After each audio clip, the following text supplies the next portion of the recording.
in 1950 to write a new text of pathology. After 7 years, the first edition of this book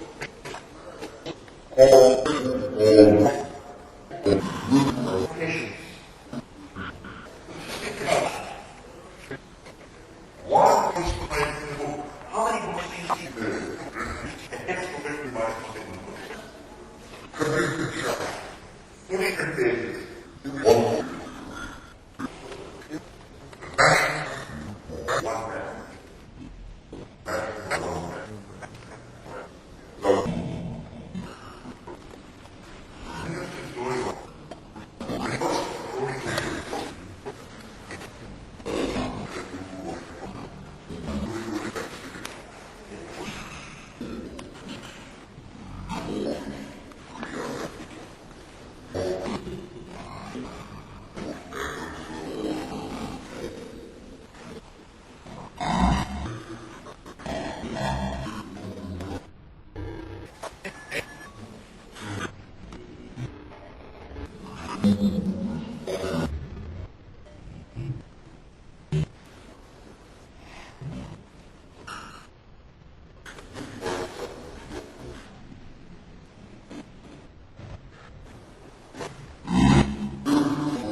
And then because he wanted this to be a book for students, he, throughout the book, had small jokes here and there, which many of you probably have seen.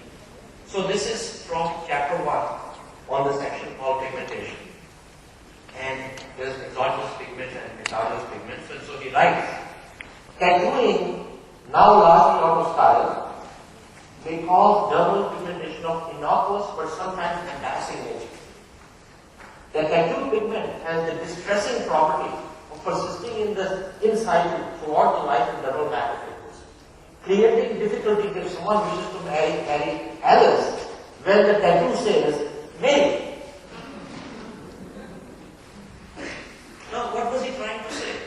He didn't have to spend 4 lines. All he was trying to say was, the tattoo pigment is indigestible, it is taken by macrophages, and stays there.